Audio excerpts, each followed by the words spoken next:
Será que o Twitter vai ser banido do Brasil? É o que a gente vai analisar nesse vídeo de agora, fazendo um contraponto com a liberdade de expressão aqui na Europa. Fica aí.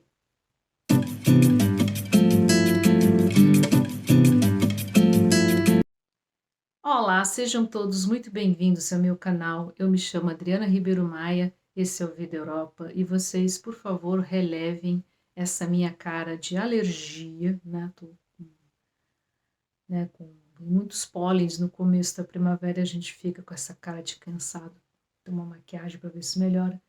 E claro, antes de eu continuar, eu vou pedir gentilmente para que vocês se inscrevam no canal. Eu tava vendo que tem muita gente que assistem os conteúdos aqui e não se inscreve. Bora ali chegar aos 1000 inscritos, porque aí, quanto mais inscritos chegando, mais likes, vai me incentivar mais e tem uma série de pautas muito legais, especialmente nessa fase agora, né? Furando a bolha, trazendo informação em primeiríssima mão para vocês e, sobretudo, mostrando como a vida funciona na Europa, exatamente como ela é. E agora vamos lá.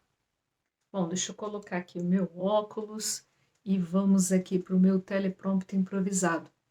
Esse fim de semana nem precisou de Netflix, né? Porque vimos aí uma verdadeira queda de braço ou quebra-pau entre o Elon Musk, o dono do Twitter, agora, assim, antigo Twitter, agora X, e o ministro do STF, do Supremo Tribunal Federal, ministro Alexandre de Moraes.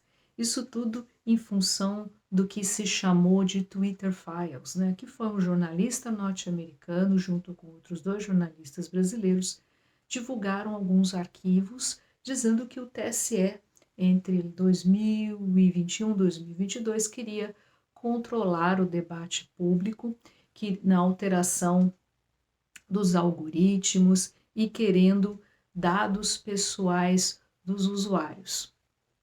Isso gerou um debate danado, né? Uns dizendo que o STF brasileiro, né, no caso o ministro Alexandre de Moraes, tem razão, que é um absurdo que o Elon Musk confronte isso, outros disseram que não, que temos que preservar a liberdade de expressão e que o STF não pode tocar nos dados pessoais e querer manipular o debate público. E aí, é nesse ponto que eu quero chegar e é nesse ponto que a gente vai fazer o contraponto aqui na Europa.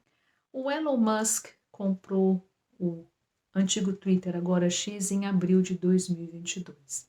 E a maior crítica aqui na Europa em cima do Elon Musk é que ele literalmente retirou a moderação das plataformas. E isso gerou um debate muito grande aqui. Inclusive, eu gravei vídeos falando sobre as leis que existem aqui, que chamam-se as leis do que se chama discursos ou contra os discursos de ódio. Mas aqui a gente tem que fazer algumas ponderações, porque começou esse debate lá em 2018 e houve um debate com a sociedade, porque existem 2 coisas bem diferentes. A primeira, você efetivamente combater os discursos de ódio, mas ao mesmo tempo você preservar a liberdade de expressão, que é muito importante, aliás, muito fundamental para a democracia. O lance é que com essa, vamos dizer assim, lei de discursos de ódio, quando efetivamente há ataques contra pessoas ou contra personalidades, existe todo um arcabouço jurídico, no qual a rede social ela é obrigada a cumprir e ela retira aquele conteúdo ou retira aquele perfil. Outro ponto também está relacionado à moderação, porque agora não existe moderação, existe o que eles chamam de notas da comunidade. A moderação aqui na Europa, ela funcionava bastante bem. No Brasil, eu estou falando do Twitter Europa, o Twitter Brasil, eu sou usuária de Twitter há mais de 10 anos, inclusive foi aonde começou o meu antigo website, dricaribas.com, observações cotidianas, e mudou muito ao longo dos anos, porque nunca, vamos dizer assim, muita influência política, a história do selinho azul, né, que muitos perfis que no Brasil não se entendia muito bem porque tinha selinho azul, aqui na Europa essas coisas eram sempre muito levadas a sério. Eu me lembro também que falando sobre a moderação, que havia sempre esse debate, né, vamos falar debate, embate entre direita e esquerda, que o pessoal ou setores da direita dizendo que não, que a moderação retirava o debate público, impedia a discussão, e o pessoal da esquerda achando que não, que isso poderia alimentar os discursos de ódio, especialmente os discursos da extrema-direita. Mas o grande problema dessa história toda que eu vejo, depois de tudo que eu li, é que, no caso do Brasil, a gente tem alguns problemas que eu detectei ao longo dessa briga. A primeira delas é que não temos no Brasil o conceito de liberdade de expressão muito bem fomentado. O que acontece?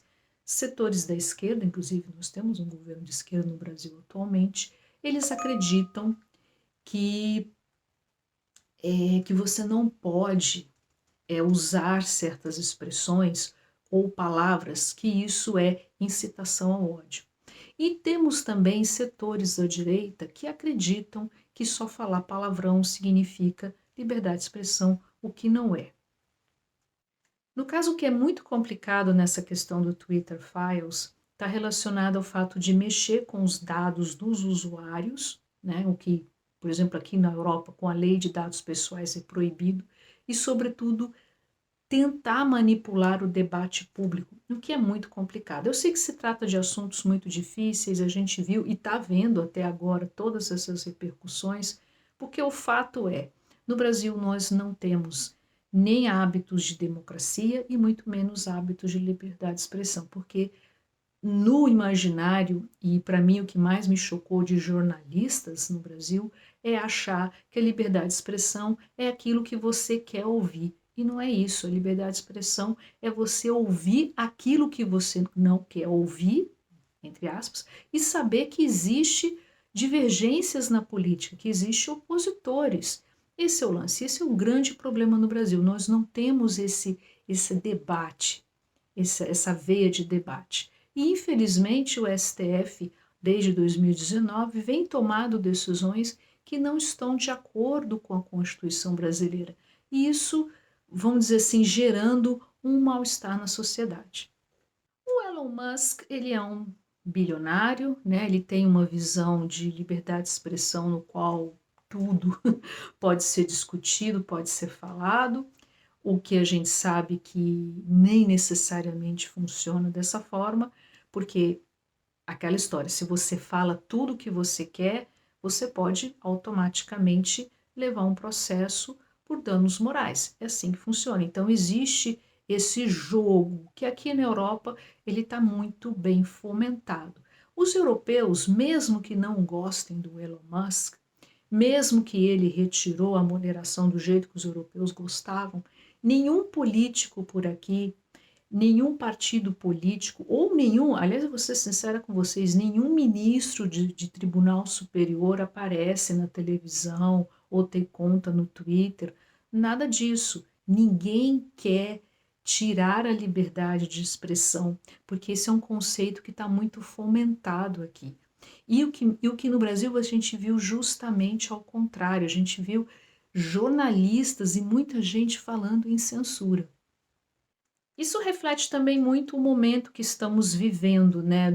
De uma coisa que eu acho muito perigosa, que é a judicialização, nem sei se essa palavra existe, ou seja, vou explicar dentro do que eu venho vendo. Por exemplo, o Congresso, ele toma uma decisão, aprova uma lei, aí vai um grupo ou de parlamentares ou partido político que vai lá no STF para tentar reverter, no caso, tribunais superiores, para tentar reverter uma decisão.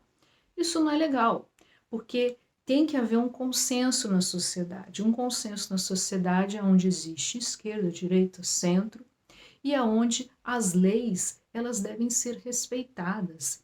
E é esse o grande problema e o grande mal-estar que estamos tendo no Brasil agora. Do ponto de vista de imprensa, eu falo porque minha família teve um pequeno jornal no Rio de Janeiro, Rio Zona Sul, conheço isso bastante bem, como eu também conheço a área de assessoria de imprensa, que eu trabalhei em Brasília durante muitos anos com isso também. Eu digo o seguinte, a imprensa no Brasil, ela sempre foi controlada e manipulada a mãos de ferro, porque o Brasil tem um problema estrutural muito grave, que é o quê? Que é a ausência de iniciativa privada, ou muito pouco. É tudo controlado pelo dinheiro público e os políticos sabem isso e fazem esse uso através das verbas publicitárias que são dadas às redes de mídia. E a gente pode ver muito claramente agora o que está acontecendo, né?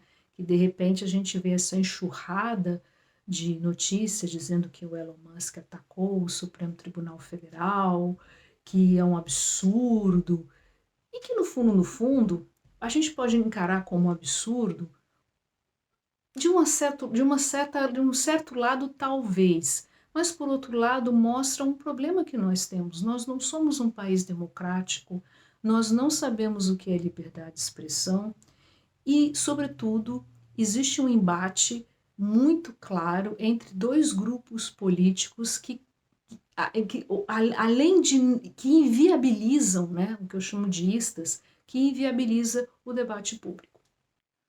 O fato, eu acho que eu já cheguei a comentar, eu não sei se eu comentei em vídeo ou se eu comentei em texto lá no meu website, adelineribeiro.com, é que durante muitos anos a imprensa foi controlada pela esquerda, porque durante muito tempo fazia-se o jornal, os jornais, nessa parte impressa, e não havia a interação imediata, porque o leitor, ele ligava para a redação ou mandava uma carta e os editores, eles publicavam ou não de acordo com o interesse. E hoje não mais. As redes sociais, por mais que você fale por mal ou por bem, tem a interação. E mais ou menos, e mais ainda neste momento que estamos vivendo, somos obrigados a responder essa interação. Temos que dar um feedback. Isso é importante. E a imprensa aqui na Europa Central, por ter a questão da liberdade de expressão bem fomentada, não perfeita, tá? Existem problemas também, mas fomentada, consegue lidar, inclusive criar alternativas para se manter e ter as redes sociais, ou tentar trazer as redes sociais para o seu lado. No Brasil, não. No Brasil, para mim, eu já havia observando esse movimento, que a imprensa brasileira comercial tem um grave problema com as redes sociais, não sabe lidar com isso, e tem aproveitado, né, a famosa PL das fake news, que a PL das fake news nada mais é que censura. Você pode tentar ter lei para evitar os discursos de ódio, leis parecidas com o que tem aqui na Europa Central, como na Áustria e Alemanha, com certeza. Mas isso tem que ser amplamente discutido com a sociedade. E outra coisa, não ser resolvido através de canetadas de ministros de tribunais superiores. Aí vocês devem estar se perguntando, e o Elon Musk, ele tem razão nesse debate? Olha, ele é dono de uma rede social. A rede social é uma empresa privada. Qual é o modelo de negócio das redes sociais? São os anúncios, né? São as interações. Então, ele trouxe esse debate e praticamente a imprensa do mundo inteiro, até hoje de manhã, havia um texto no principal portal de notícias da Áustria, OF, falando sobre esse assunto, debatendo a questão da liberdade de expressão. Então, ele conseguiu, vamos dizer assim, fazer com que a sua rede social se movimentasse e aí ganhasse alguns, vamos dizer assim, bastante din-din com a parte de anúncios, né, ou com a mídia paga, nesse lado. Por outro lado, no Brasil, mostrou algo. Eu já sou usuária do Twitter há mais de 10 anos, eu sou jornalista e já vi isso, vi acontecendo o tempo todo. Mostra aí o que sempre teve uma manipulação, vou falar a palavra mais uma vez, uma manipulação da imprensa brasileira, da imprensa comercial, tá? Eu digo isso porque nós temos poucos, mas muito bons jornalistas independentes, que inclusive eles estão vindo para as redes sociais para fazer o seu trabalho. Então é isso, eu quis trazer essa pequena análise. Mais uma vez, vocês não relevem essa minha cara de alergia, como eu estou, né? Mas eu achei muito interessante. Eu sei que é um assunto que não é um tipo de assunto que eu costumo trazer aqui no canal para vocês, mas eu achei muito interessante trazer a perspectiva de como isso funciona aqui na Europa. É claro que não é perfeito, é claro que existe um debate nesse momento muito grande, especialmente relacionado à extrema-direita que está muito bem posicionada nas intenções de voto em parlamentos, sejam nacionais e regionais, mas tem se feito o possível para se manter a liberdade de expressão, o que para mim ficou muito claro que no Brasil, talvez 5% dos jornalistas saibam o que significa efetivamente a liberdade de expressão. E para concluir esse vídeo, fica a minha reflexão. Jornalistas que hoje prezam pela censura e buscam a censura têm que tomar cuidado, porque eles mesmos possam ser censurados. E vou dizer uma coisa para você: político quer ficar no poder. E se acontecer qualquer coisa com esses jornalistas que são militantes políticos, não vai acontecer absolutamente nada, porque o político não vai fazer nada para livrar a cara de ninguém. Tá certo? Essa é a minha reflexão. Eu espero que vocês tenham gostado desse vídeo. Se vocês curtem histórias cotidianas Brasil-Europa, não deixe de se inscrever aqui no canal. Vamos lá chegar aos 1000 inscritos, né? Com o canal crescendo, eu vou trazendo mais conteúdos para vocês, fazer vocês refletirem e, sobretudo, conhecer a vida na Europa, como ela é de fato. Tá certo? Muito obrigada pela atenção de vocês e até o próximo vídeo.